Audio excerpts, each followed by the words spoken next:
Welcome to the Java Cafe, Java fam.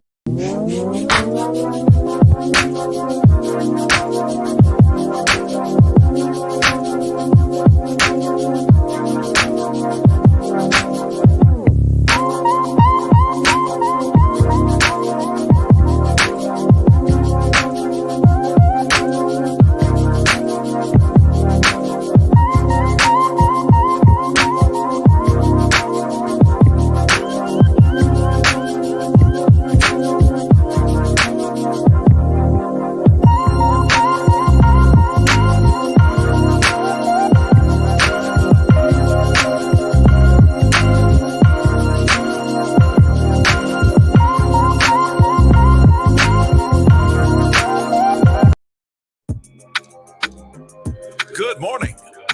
Welcome to the Java Cafe, Java fam. Good morning, everybody. Good morning. Good morning. Today is Wednesday, June 8th, 2022, and I'm back on my track getting the date right. It is We Need to Know Wednesday. I think it's most appropriate this morning that our guest was a part of the notion around We Need to Know. And we're not going to go right into saying good morning and everything because I want to honor his time. We do have him for about 45 minutes or so, but I just wanted to give you guys some context before I bring in Reverend Mark Scott, who is the Director of Violence Prevention at the Boston Public Health Commission, not the Office of Public Safety for the General City.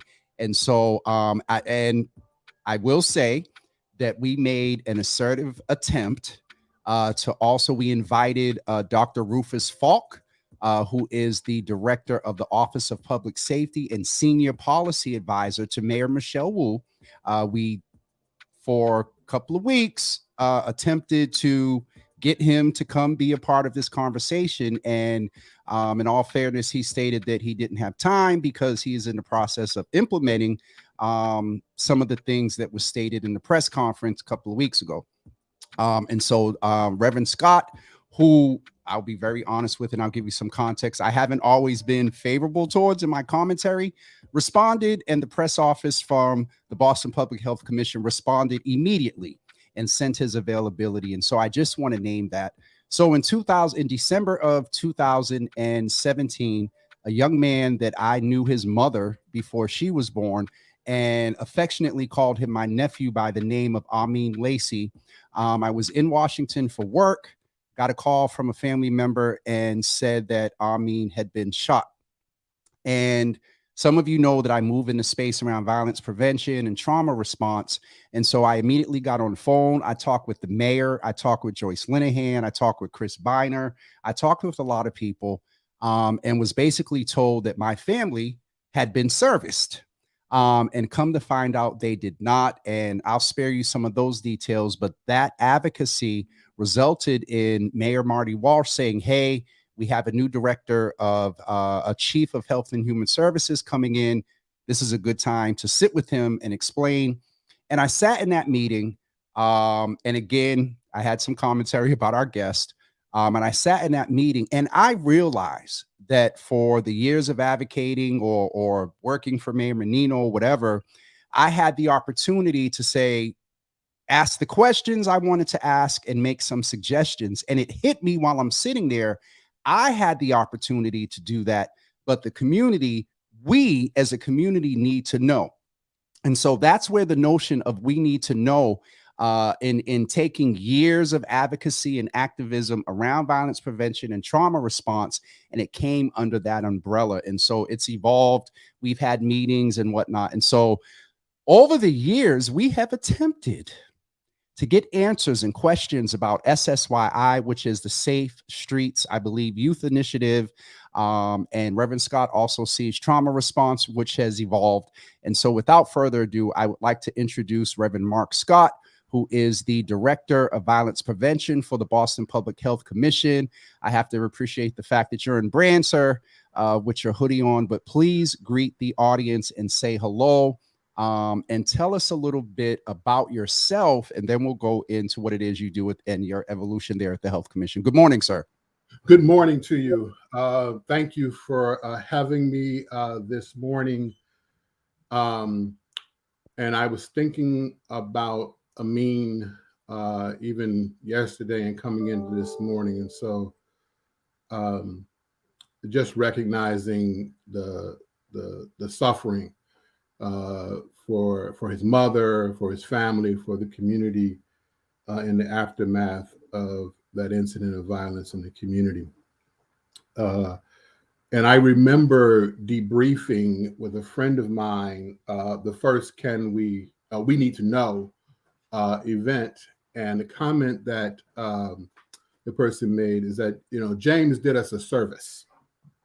So I want to express my appreciation for the service that you provided for allowing members of the community to hear, to interact with, to make suggestions to those of us who are employed by the city and are responsible for addressing violence and violence prevention in the city.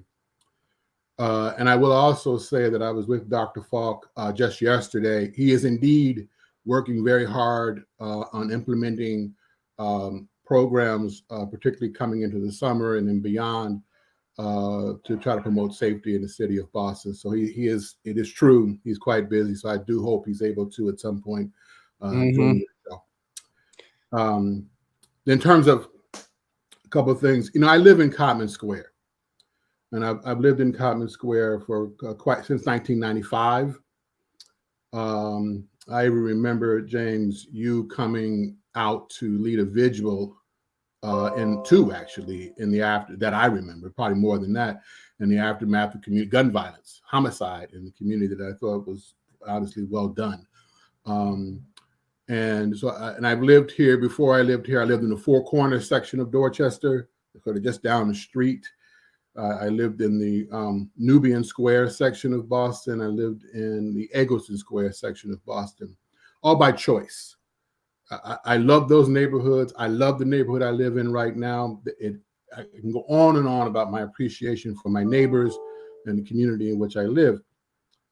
And we see disproportionately, in dramatic ways, community gun violence happening in our neighborhoods over and over and over again. And as a resident here and as a member of the clergy, as a member of a religious community that's in the Four Corners area, you're responding, you're reacting, you're being impacted by it. And so I was doing all of that. I'm actually a librarian by training. I'm an engineer by training, but I'm a resident, a Black man, a man of faith, more than that. And that caused me to be involved, to be engaged, as many of us are.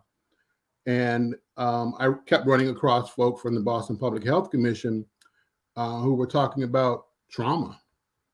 And we're talking about intervention and violence prevention. And so, long story short, you work with them, you meet them, you work with them, you meet them, you engage. And then, boom, I see a job application pop up on the Health Commission's website. And I actually reach out to other people. This is a good job. You should apply for it. And they're like, nah, I don't want to do it. Did that a couple of times. And I read the job description over and over and over again and said, I'll take a shot at this. So I did. And boom, here I am.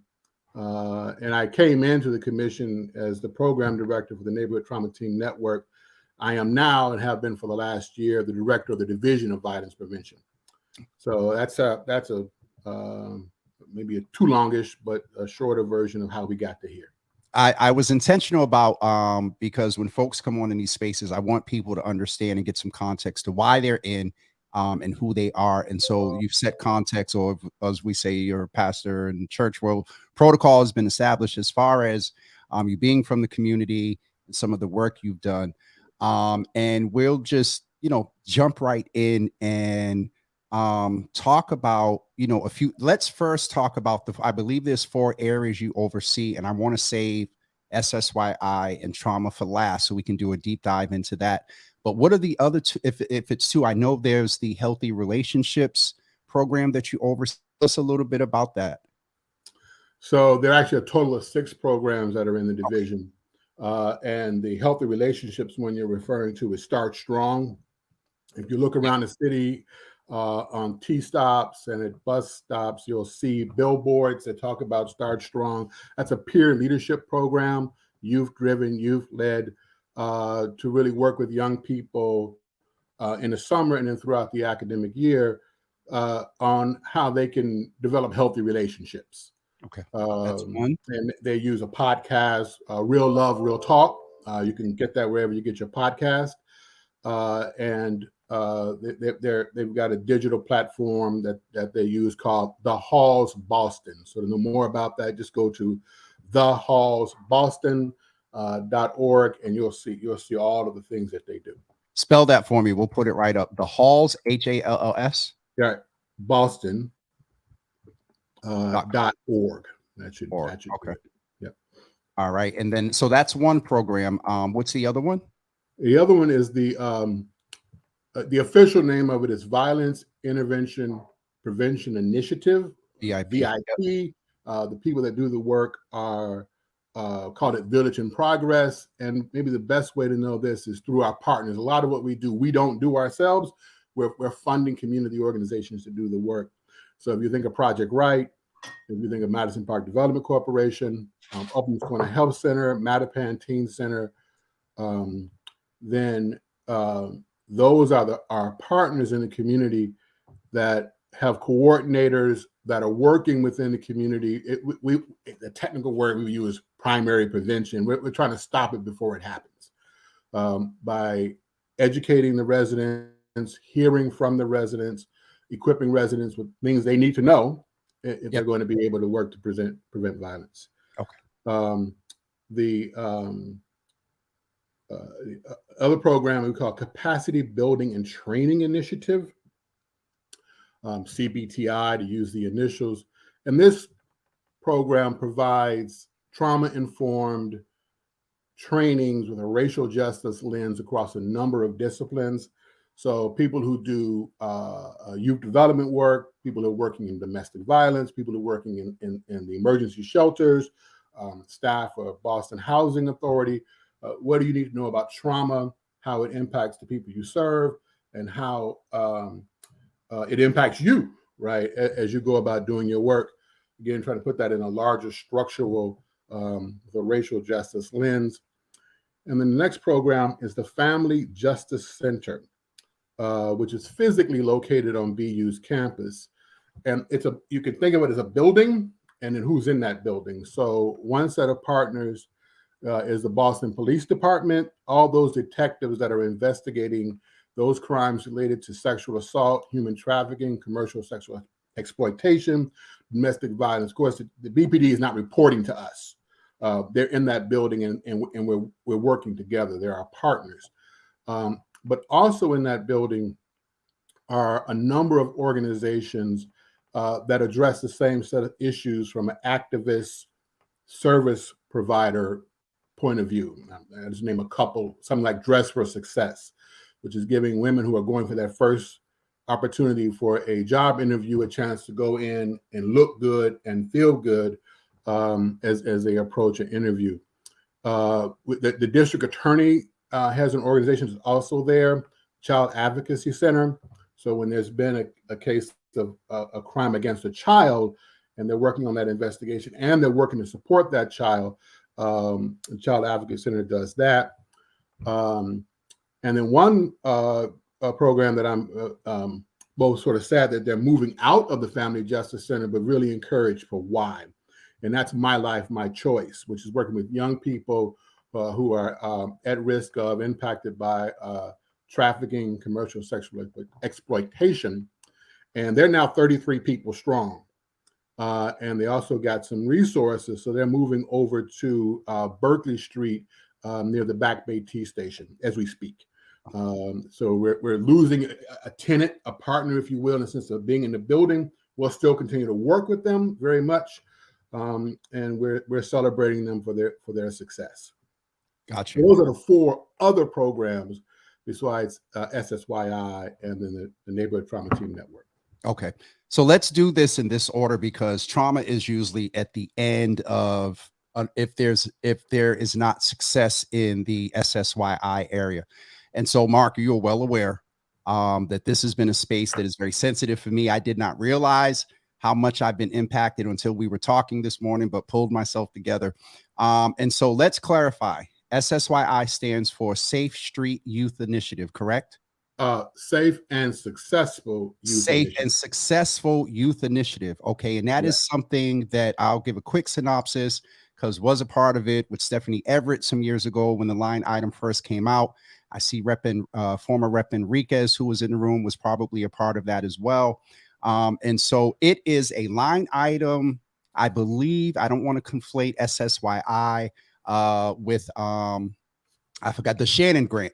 But basically, this funding stream is for those who have heavily been impacted by gun violence, correct?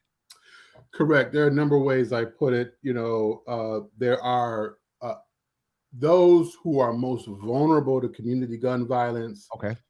Those made most vulnerable to community gun violence, another way of saying it. You could also say perpetrators or victims of shooting gun violence. Right? Okay. So and then this very focused on that population. gotcha. Of a certain age range too. I need to point that out. What is that age range? 17 to 24. Okay, 17 to 24. And so and I that's just go by ahead. dictate of the funder, which you're correct, it is a state. Okay. And so it's going to be interesting trying not to hop all over the place here, but if real quick around the age piece, is there any advocacy from the commission and or from the city aggressively trying to tell the state, based on what we know, that that number 24 needs to move up? Is there anything active that the city is doing to tell the state that that number needs to go up 30, 35? We see the numbers. We know that those that are coming back home, are older. And so if we could park there for 1 second, and are you aware of either the mayors or any elected official from the city or within the state reps or whatever? Is there any advocacy for them to try to move that age up? Because that 24 is no longer impactful. So first of all, you're correct about the age number needing to go up. So if you look at Boston homicides for 2021, the average age is 30.2. For men, it's 27.2. For women, 35.6. And so far this year, with the 10 homicides that we've had this year, 5 by firearm, 5 by stabbing, the average age is 33.1. And that number has been steadily increasing over the last 5-6 years. So we have seen a clear trend that the number for people impacted by a homicide is increasing. And so the need to raise that number is evident. Oh, it's evident, but do we have any evidence advocacy. That the advocacy is there active advocacy going on? So what we've done to date is, well, we were able to secure funding that we're working to continue to be able. We want to be faithful to what our funder tells us. So we're not going to change. We cannot change the upper limit of SSYI.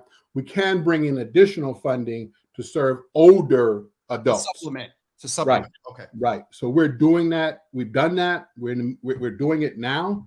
I think the next step would be what you're calling for: advocacy on the part of the community, on a part of our representatives, on the part of our leadership in the city, that number 24 needs to go up, so that we're serving people over a lifespan. We're not dropping them off. You're 24, but all these issues are still impacting your life. But we set it at 24 now. You drop off. What we call that a dotted line. Got you. So one policy, because I'm sure Dr. Falk or y'all, will continue to talk, whatever. One policy is a senior policy advisor. One policy recommendation that would be great to come out of that office is actively having OPS work to get that aggressively changed. I believe, and Rep or someone can tell us where we are in budget season, but that's one thing if we could take back as an action item that the city needs to work with. And I know you're here for the Health Commission. And so let me just pull back a little bit. All right. So SSYI, they come in either prone to, have been impacted by youth violence. Let me just make a disclaimer, because a few years ago, not you, there was an impression that I wanted the city to list all the names and all that other stuff on the SSYI list. No, what we were looking for is a certain level of demographic. We have that. Mark, how do folks come off the list? What is the aggressive outreach that is done? Because we know sometimes that people aren't in a space to take, let's say all the services were 100% impactful, and we can talk about that later. What is the outreach process, and then when do they drop, or how aggressive are you all in the outreach? I know there are some workers, direct workers there. I know there's a lot of subcontracting with vendors, and we can talk a little bit about that in a second because we got about 20 minutes left. But I have to, as interesting as this is for me, I got to say thank you, because we have not been able to get the answers that we're getting ready to get for almost 4 years. So you told us sort of how they get on.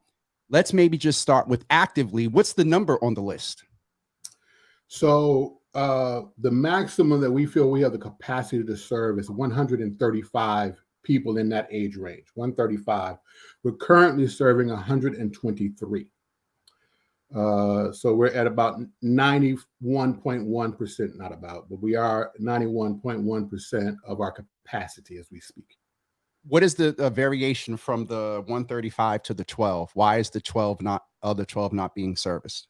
Oh, so you kind of were alluding to that, right? So, there's an identification. This is a young person who would need the service. We got to go find them. Right. We got to make that connection. That's where that outreach comes in. That's where partners can come in. The team at the Health Commission that is doing this has 4 case workers, case managers in it. And they're working to try to plug that 123, and then when we get to capacity, 135 in education, into employment, and into mental health services. So that's what they're working at, plugging them into. Okay. But then it's a matter of getting that relationship with that other, do my math, 12 that would bring us to capacity. So for clarity, those 4 direct workers, though they don't provide the direct service, if I'm correct, they have a caseload on average of about 30 to 33 people at fullest capacity that they're trying to get into services. And then if successful, if they get them in, their capacity is at 33 of also monitoring their success with the community partners, the vendors. Am I right there? Correct. Okay. Correct. You got it. How do you feel about 30 being a caseload for a person in this type of work? Do you consider that to be? I think it's high, right? I think that's high, right? Okay. I mean, it is what it is, right? But I think it's high. Okay. Yep. That might be another area to try to get some more funding to supplement. So that can be about maybe 8, because though not totally familiar, there have been other meetings and stuff, as you're aware, that I've been a part of. And so I'm aware of some of the inner workings. Let's sort of switch a little bit into these partners. I know some of the partners, and through contracts, were there before you got there. And one of the things that have come out of We Need to Know, you heard in 18, and it's continually a theme in this space, is how are the partners identified, and then how are they held accountable around credibility and impact with working with the caseworkers that try to get them into services? Like, there have been some concerns that some of these contracted agencies aren't impactful. They don't know some, and I know you can't speak for all or whatever, but what is a safety net that you are working on implementing around accountability and impact? Yeah. So a couple of things about those that we have a contracted relationship with. One is there's $0 contracts. So you get paid when you provide the service. Okay. So it's a $0 contract, and it works in that way. I would say, and I certainly won't say anything negative or disparaging about our partners, but I think that I would say that some more than others, really struggle with the population that we're talking about. Absolutely. Right? It is inherent in it, right? prior to my joining the Health Commission, I was with the now Street Outreach Advocacy and Response Team, SOAR, which was the street workers. And so and street workers aren't quite case managers, they don't have that kind of that level of support. But you reach out to a young person and you get a sense of their needs. Now you go over to the service you want to connect them to, and that back and forth, is the service right? Are they ready? Are they willing? Now is the young person you're talking to diddle, diddle, diddle. And so you're constantly doing that. It is without question a struggle. And then, it's a one step forward, two steps back, two steps forward kind of a process. So let me ask this, because one of the questions that we asked, and fully understanding that, this is why I'm asking this question. At what point, or do you have a certain number of outreach touch points or whatever, where do you, and I want to ask this right, where do you put energy maybe into someone that may not be responsive? Do you stop? Do you put them on hold? What is that period or thing, if there is, where you sort of pull back and they're just on the list because they haven't responded or interacted? How aggressive do you go after them? So we don't drop them, right? I mean, thank you because we haven't been able to get an answer. Like, thank you. Yeah, right. They may be in prison, right? Facts. They may be in DYS, right? Yep. But you don't drop them. I mean, our contacts for the year to date so far are 3,582. So there's a constantly contact. You might not get a response. Yep. I got this. I'm good. I'll see you later. No thanks. You may get that, but the intent is not to give up. I mean, again, that dotted line. Right. So officially, we have to give up at 24. Now we've got this additional resources. We can go beyond 24, but that's a 2021, coming out of the pandemic innovation. Right. So going back to your early point of advocacy, raise the age. Raise the age, as well as I did the math a little bit. And if you look at it, you said 24 per, if I understand you right, 24 is the max. After 24, the contract kind of says, maybe move on. You decide not to drop them. But based on what you did so far this year, that's at about the average. The average is about 26.5 if you were at full capacity. So that's probably a little bit greater because you're only at 123. So thank you for finally getting that answer. Of course, one of the other ways they come off the list that we know is the most unfortunate, Mark, is that by death. Yeah. Or at greatest, do you have a number to talk about success rate where you may not drop them, but you pull them off of that active SSYI, and then, I presume and hope you have examples where, your caseworkers coming to you saying, hey, they've taken advantage of all the services. They got a job, they're in housing. And is there a monitoring or a number that says this is our success? Well, one hard number, you mentioned homicides, right? That's a hard number. Yeah. Right? It's a hard in all kinds of ways, right? Yep. Yeah. So if you think about homicides in the city of Boston in terms of a 10-year average. So go back a couple of decades, first decade of this century, 2001 to 2010, we were averaging 62.6 murdered persons every year. In the subsequent decade, 2011 to 2020, we were averaging 50.7. And then if you look over this decade, so far for this year, as I mentioned, we're at 10. And then we were at... what was the number last year in comparison? The number last year for 2019 total homicides was 2021. Oh, you mean this decade? Okay. Yeah, let me go to 2021 and see if I've got that handy. So let's talk about 2021, 2022 to date. Yep. So 12 for 2022 compared to last year, 19, and the 5-year average being 17. So we do see contrary to the rest of the country at the moment, a decrease in homicides 2021 to 2022 in the city of Boston. That's a 29% decrease compared to the 5-year average, and it's a 37% decrease comparing 1 year to the previous year. Let's just name two things there.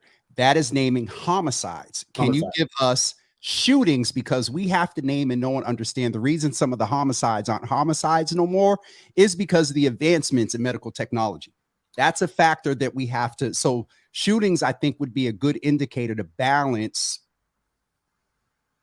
Yep. No, that's a great point. And not just the technology, but really our partners, the quality of the hospitals, right? So we're fortunate in the city to have some all-inclusive, set of good hospitals.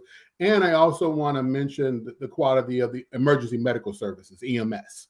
Absolutely. Right? Both in an amount of time. You know, Flavor Flav has that song, 911 is a joke in our neighborhood, not in Boston. 911 is not a joke. That's another Zoom marker. That's another Zoom based on a call I got from BPD. But go ahead, sir. So the quality of the EMS services. So let's talk about non-fatal shootings. For this year, 56, and for last year, 60. So that's a decrease of 4.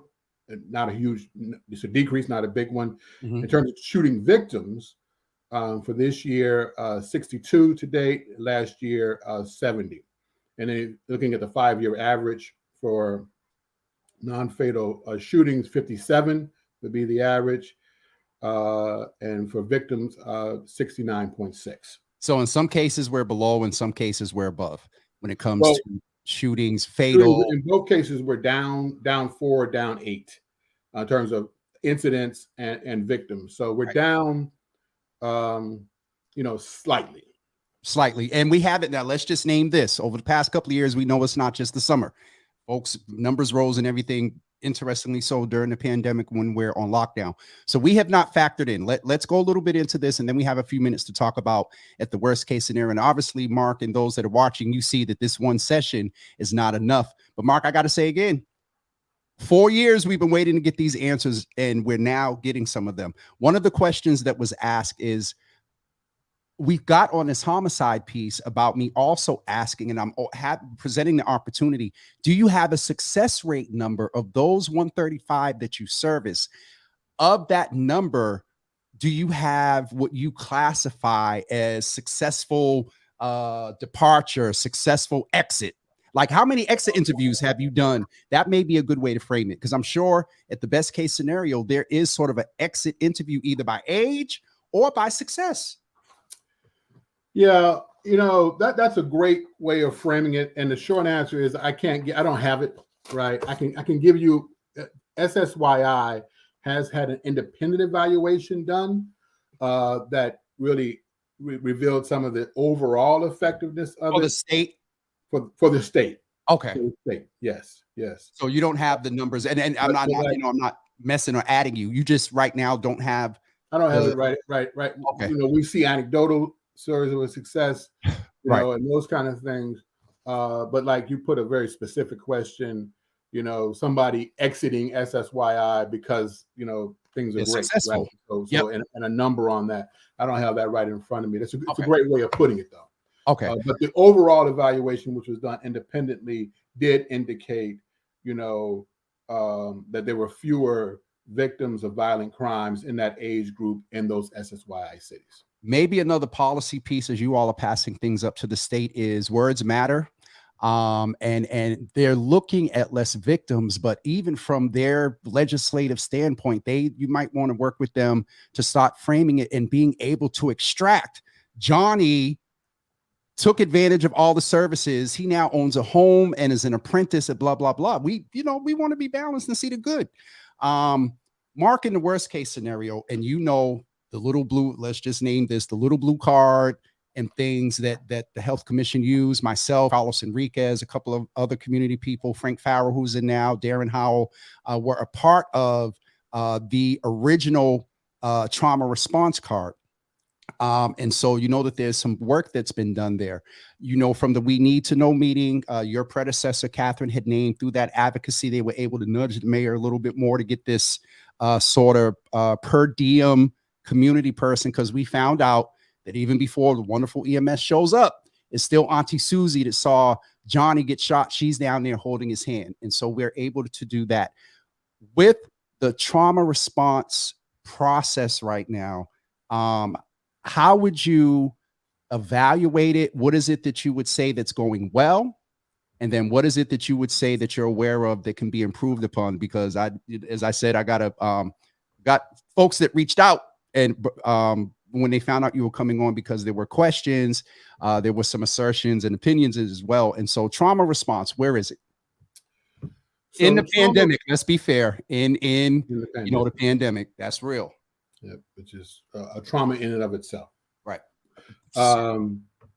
So what we've been able to create in the city over the last 5 years, since 2017, very beginning of the year, just kind of coming out the gate, if you will, is a network of 20 plus partners and about 60 people.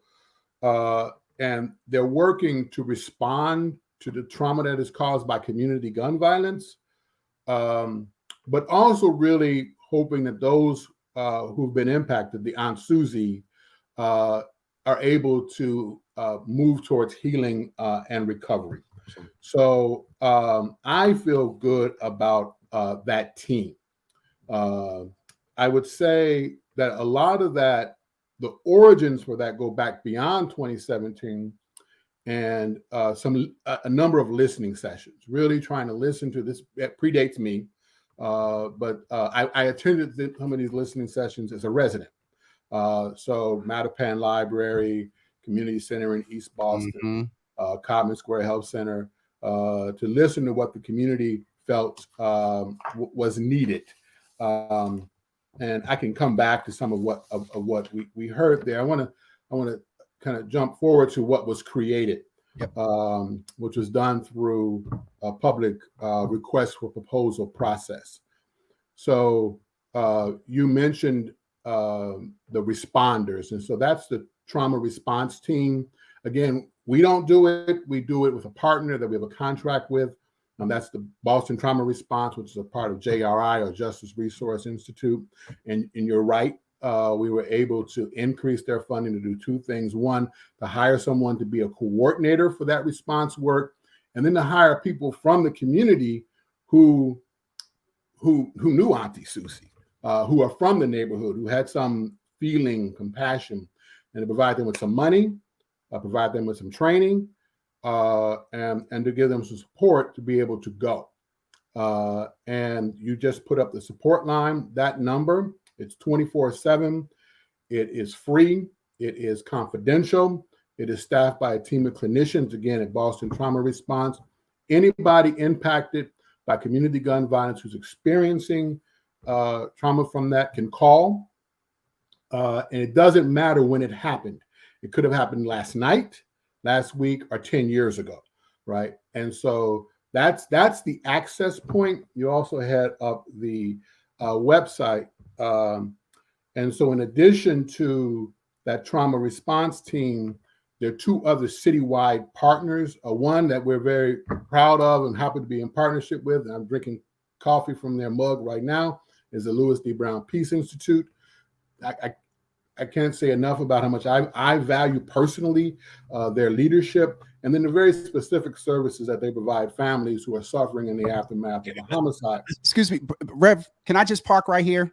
Where with what you can from the health commissions, and I know you do, but in these group meetings, and I want to ask you a question in a minute too, you just highlighted the wonderful work, the hopefully work that will one day need to go out of business.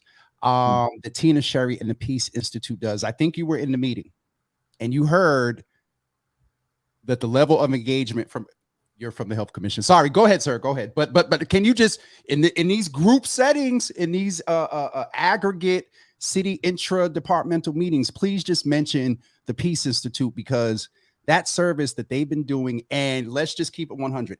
Anything that happens that when it comes to gun violence and homicide, even with COVID and other issues, they call 617-825-1917.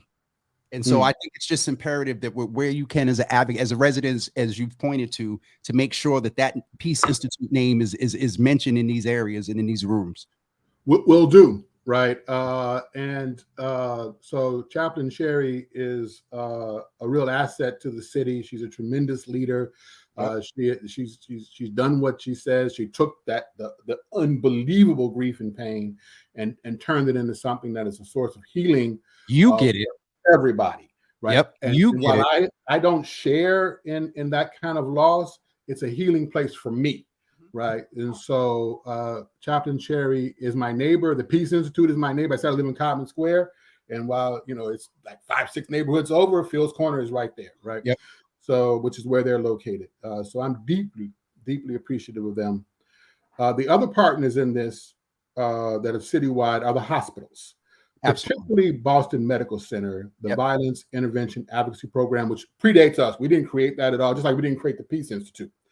But the vast majority of people who suffer a gunshot wound or a stabbing wound are brought to Boston Medical Center. And of course, the hospital, to your earlier point, they save people's lives, the physical life. But what the Violence Intervention Advocacy Program, or VIAP, does is works on those other things that people need, right? Your body needs to be addressed, but you need to get access to work, housing, mental health. And so the hospital does that work. Brigham and Women's Hospital, they don't see as many gunshot wound victims, but they're shared. Yep. And so does MGH. Yep. Right. So we have to be very clear. We have formal partnerships with those two hospitals, BMC and Brigham. Yeah. But all of the hospitals are connected themselves, and so we can reach the other hospitals, but we don't have a formal relationship with them. Okay. So those are citywide. Then in the neighborhoods, and this is something that's very important to me, you have neighborhood teams. Yep. And the neighborhood teams at this point in 9 neighborhoods. So let's just name growth here, because it used to be 5. Yes. Now it's 9. Now it's 9. All right. So we got to credit that. So can we name the neighborhoods? Yes, we can. So you mentioned 5. So the original 5 would have been the Boat Geneva Four Corners neighborhood. Yep. East Boston, Jamaica Plain, all of it, but we're really talking mostly Mildred Haley, the Nubian Square area, and Mattapan. So those were the original 5. Then we were able, because of Mayor Walsh's leadership, to add a number 6. That was Grove Hall.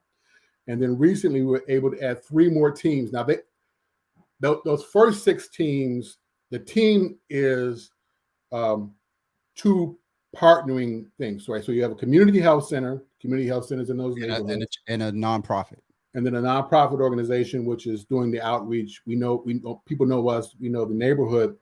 And within the health center, what we're funding are 2, doesn't fund all of their salaries, right? But 2 people. One is a clinician, mental health clinician, and the second is a family partner who is working with the clinician to engage the families that are being served in the neighborhood. Then in the other 3 neighborhoods, before we go to neighborhoods, can I just interject one thing, Mark? Mm-hmm. Are you aware of the impact of the clinicians? And I ask that, and not just within this program, but we understand cultural competence. We understand things like insurance. And through the years, I have been made aware that it has been an interesting experience for some that go into that, post, they embrace the service and they go to try to take advantage of the clinician, and for various reasons, either through insurance or just the clinician not being culturally competent. And so is there an evaluation? Again, a lot of these things are going back to evaluation around those that, a Congresswoman says those closest to the pain need to be a part of the solution or the impact. Is there an evaluation process to ensure that those that do take advantage of that service can evaluate and say, hey, process was cool, and my clinician, where is the room for feedback specifically? So the short answer, we want a lot of room for feedback. Okay. And the other short answer is we're doing an evaluation now. Okay. And we expect to see some results from that, good, better, and different, in October. Okay. So we'll line you up for October. Okay. We'll come back. Yep. we have a fair amount of capacity around language. I can tell you that 51% of those who are in recovery, now we're into that healing space. What happens once you get into the health center, 51%, their primary language is Spanish, 38 English, 8% Cape Verdean, 1% Haitian Creole. So that's from across the city? That's the city, right? That's what the numbers are, right? Yep. So that could very well be indicative of them not making that connection, right? Or not. There could be things in the culture around stigma and those kind of things. Could be any number of things, but that's what the numbers are, right? You're speaking to as well a workforce question around across the board. That's fair. And you're also speaking to a need for creativity on our part, because it might not be that what I need is a clinician who's going to build a third party, right? I may need someone to talk to. I may need a healing space. And so those kinds of things, particularly Boston Trauma Response, has been very. Let me go to those other neighborhoods. I just want to shout out one. You got a few minutes. Right. So Upham's Corner has a neighborhood called a trauma outreach team. Academy Homes Humboldt has one, and then Codman Square. And the thing I just wanted to flag on Codman Square is, again, it's our partner, our leader there, who is Pastor Tara Register. Has been innovating a program around community first aid. So, how do we come together as a group, as a community, to talk about our ongoing healing? She got married, that's why she's got curry on the end there. Right? Get that right, sir. We talk about our ongoing healing, not just because something happened last night or individually to me, but our neighborhood, us as a people, us as a community together. So I just wanted to mention that kind of creativity that's needed in the mental health space, behavioral health space, as much as therapeutic services that are formal with a licensed clinician providing them. Mark, thank you. I want to be sensitive to your time.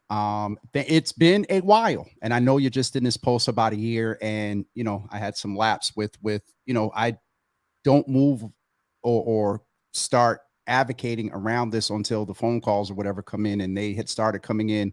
And so one of the things is, from your perspective, last question, what is being done to be proactive prior to warmer weather, in the warmer weather? And I know you can only speak from the Health Commission's standpoint, but is there a summer plan? And I guess I can ask you this from the commission standpoint.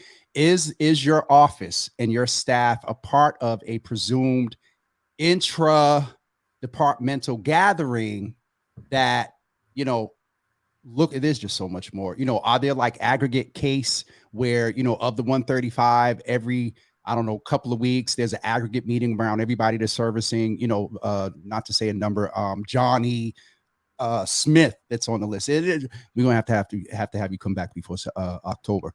But summer, that is kind of the number one theme here.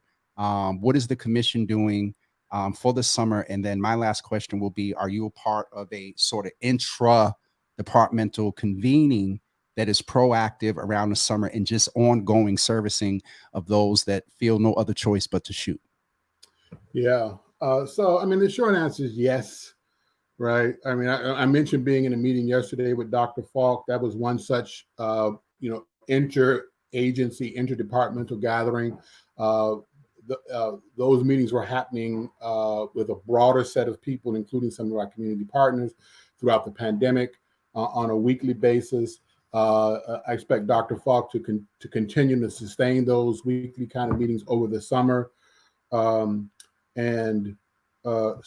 So those exist, and that there are sub conversations. I mean, SSYI, that team is actually, I'm very proud of that team. I think they're a great team. They're huddling all the time. They're all. One of your staff there is one of my former young people, Laval. Laval, who is an awesome leader. He's actually with the Violence Intervention Prevention Program. He's VIP. He came up through that, but yes. Lavelle folks is a tremendous Absolutely. asset and leader in the city. But that team, the SSY team, is huddling all the time on their cases. Okay. And then we're plugging into that broader conversation. I think one of the challenges that we have in the city is there are a number of us that are out here doing the work, and how we come together. Exactly. What's the word? Lord Jesus, intra-departmental. And you know, I've been harping on this since 2000 and freaking, sorry, Rev, 17. And it just baffles me that it's still obvious that there's a canyon for improvement around that. And I get 40 hours a week you can't, thank you for naming it. And I know all of it is not under your purview, but thank you for naming it, because that it eliminates duplication of services. It looks at the dollar value that we're putting into servicing these families, and you can find out that there are 3 agencies trying to do the same thing. They're engaged with one, but you got 2 other agencies using ours to bill y'all, saying that. So what we got we got some good people. Yep. We got some good programs, and we need more of this. We need more of the integrating in a sustained. That was a good pivot, Mark. That was a good pivot. Right. You know. I appreciate you, sir. We got to spend some time together on Friday at Dee Dee's Cry. And we've shout out to Dee Dee's Cry. Shout out to Dee Dee's Cry that moves in some spaces as well, similar related to this. But you know, it's obvious that let's start with the good. Thank you for answering. This is 2022 and 4.5 years, sir. It's taken to get some solid answers, and there's still some more questions. And the other piece is, please take those 3 sort of policy pieces back that the senior policy advisor to the mayor, Dr. Falk, around this, be very active and pull the community in around actively advocating with the legislature, with local Boston, all these at-large and district counselors, especially in the area, the at-large and those that are district counselors in the area. I know there'll be some IGR stuff in here, but you know, advocating to get that age increase. The person that you referred to, Dr. Curry, Register Curry, talked about even lowering it. And in all fairness, Dr. Falk and I have talked about the proximity to violence and the age and whatnot. But the other piece was, and I had got a text where someone said, and you kind of mentioned it, but more aggression around the city supplementing, probably through reentry at some point, supplementing where those 25 or 24-year-olds, you know, come out of SSYI. And I forgot what the third thing was, but I'll go back and watch and email you about it. Yeah, please. I appreciate you coming in, sir. Now, just for clarity, that website that's on the screen now, does that hold the 9 areas where people can go and click and look at the phone number? Or where can they go to get the 9 areas, or should they just call the number right now? Call the number. Okay. That's the easiest thing to do. Okay. So, and thank you for that clarity. So the easiest thing to do if you are in need of services is to call 617-431-0125. The last thing, Mark, I'll mention to you is, I'm aware that with a lot of changes going on over at BPD, those cards that we had successfully and some other folks had advocated for the homicide unit when they go into the community and do their little law enforcement interview, the little cards are not being left with some of the residents. I asked the resident that reached out, I said, by any chance, because they was upset, so if you could pass on to BPD too, that they need to be actively giving those cards, because after the interview, they're traumatized by what they saw. And so Yep. No, we will. We're having that conversation with the superintendent that's over all of investigative services, and we're actually making plans to make the rounds of all the roll calls. Okay. The morning roll call, the afternoon, the night roll call of those stations that are most in the neighborhoods that we all know and love. And so we will definitely. Definitely want to. It was. You and the team you mentioned earlier that came up with the idea for those cards. That was a community idea. It was. That we were able to implement. Yes, sir. We now have a slightly bigger card that just talks more about what we do. And then also what you'll see on the website is what we call, and we're redoing this as we speak, educational brochure. Okay. So that you know what you can do for yourself and the people you care about. Okay. Before you call anybody else, right? You've got some education on what you can do for yourself and for your family. That's an education brochure, and that's on the website, and those are also available. Okay. Mark, I appreciate you, sir. I'm going to go pay some bills. I will be in touch. I'll get you that third policy point in a few days because I don't always go back and watch myself. But thank you so much, sir. We'll be in contact. Thank you Shout very, out very to much. John, and give Dr. B my best as well. Will do. Thank you.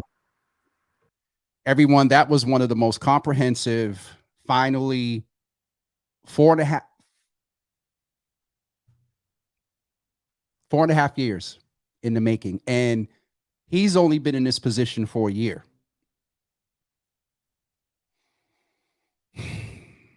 I don't know where I am. Let's get some music.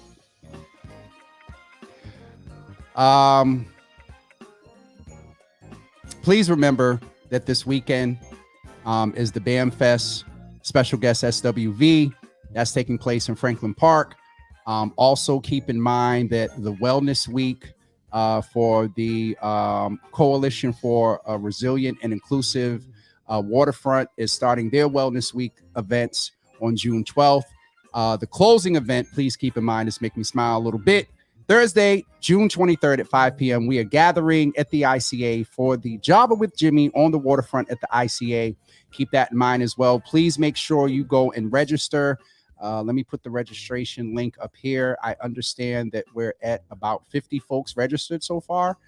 So that's the registration link right there. It is case sensitive, jwj.info /waterfront. And you can go and register. Please register. We don't have as small of a capacity, but there is a capacity.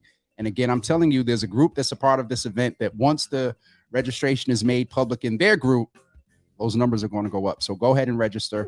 Thank you all so much for tuning in today. I am going to Brother Donald that moves into space and works as well. Good to see you.